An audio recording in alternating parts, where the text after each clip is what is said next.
Bonjour chers élèves et bienvenue dans cette capsule dans laquelle on va faire un petit résumé de la synthèse des protéines et c'est une synthèse pour des élèves de secondaire 3. Donc il y a certaines choses qu'on va rentrer, on va pas rentrer dans les détails, mais c'est valable pour un niveau du secondaire. Je tiens quand même à préciser qu'est-ce qu'on retrouve comme organite, dans la cellule. Tout d'abord, on retrouve notre noyau. Notre noyau est entouré par une membrane nucléaire, ou ce qu'on appelle aussi une enveloppe nucléaire.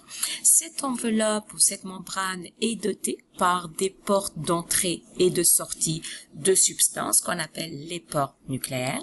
Je retrouve un autre organite qui est toujours quand même qui est très très grand à l'intérieur du noyau qu'on appelle le nucléole et je retrouve ce qu'on appelle la chromatine. Donc c'est là où je retrouve l'information nécessaire et toutes les consignes nécessaires pour que la cellule fonctionne. À l'extérieur du noyau, je retrouve ce que j'appelle le cytoplasme. Le cytoplasme, il est formé par deux grandes parties. Le liquide, c'est comme du jello, ce qu'on appelle le cytosol, et tous les autres organites que je vais nommer. Qu'est-ce que je retrouve? Je retrouve juste à côté du noyau, plus ou moins collé, ce qu'on appelle le réticulum endoplasmique rugueux ou granuleux.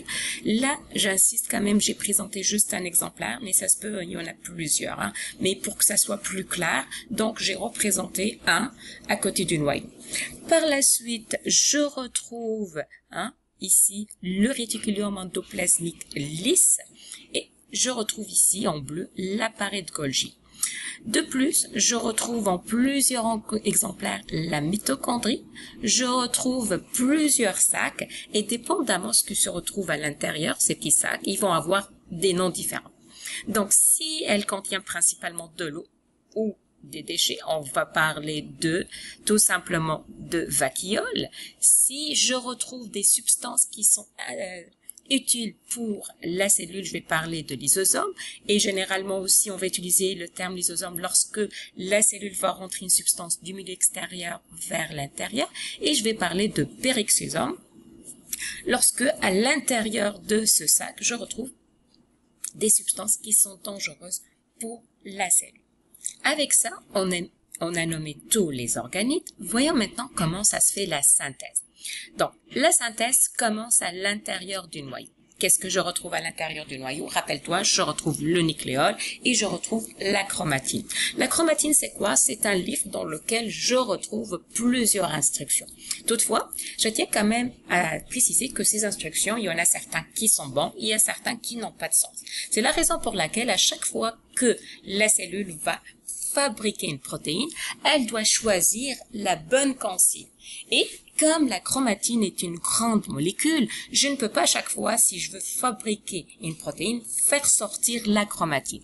Alors, qu'est-ce que je vais faire? Je vais faire tout simplement une copie des consignes que je vais utiliser à partir de cette chromatine.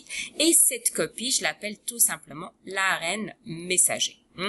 Et à l'intérieur du nucléole, je vais fabriquer aussi ce qu'on appelle les ribosomes.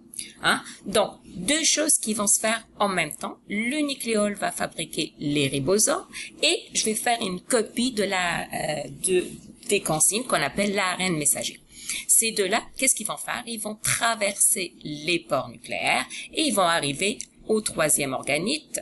Donc, l'ARN messager et les ribosomes vont sortir et ils vont se retrouver au niveau du réticulum endoplasmique rugueux. C'est là où les ribosomes vont s'installer et ce sont les ribosomes qui vont suivre les instructions se trouvant dans l'ARN messager pour fabriquer une protéine. Toutefois, cette protéine, on va l'appeler, c'est une protéine non fonctionnelle. Je l'ai appelée comme un acronyme PON pour dire que cette protéine, je l'ai fabriquée. Toutefois, lorsqu'on fabrique quelque chose, parfois il y a des erreurs. Donc, cette protéine ne peut pas assurer sa fonction. Donc, elle va passer à notre organite qui va faire ce qu'on appelle plus ou moins une vérification pour faire rectifier toutes les erreurs et elle va passer à l'intérieur de l'appareil de Golgi, donc à travers cette labyrinthe et elle va finir par être une protéine fonctionnelle. Donc la protéine C, c'est quoi sa fonction? Est-ce qu'elle va assurer le transport? Est-ce qu'elle va être tout simplement fait partie de la membrane plasmique, etc. Donc, elle est prête pour assurer sa fonction. Mais si je libère la protéine dans le cytoplasme comme ça, le temps qu'elle arrive à son lieu de travail, elle va être tout simplement dégradée. C'est la raison pour laquelle je dois tout simplement la protéger. Et pour la protéger, qu'est-ce que je vais faire? J'aurai besoin de l'intervention d'un autre organite qu'on appelle le réticulum endoplasmique lisse.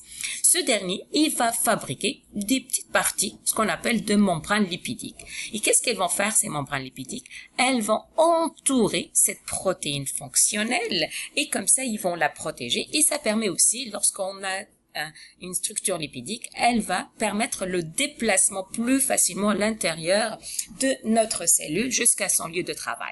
Et lorsque la protéine est entourée par une membrane lipidique, cette structure va porter le nom général d'une vésicule. Puis comme c'est une protéine très importante pour la cellule, on appelle ça, c'est un lysosome.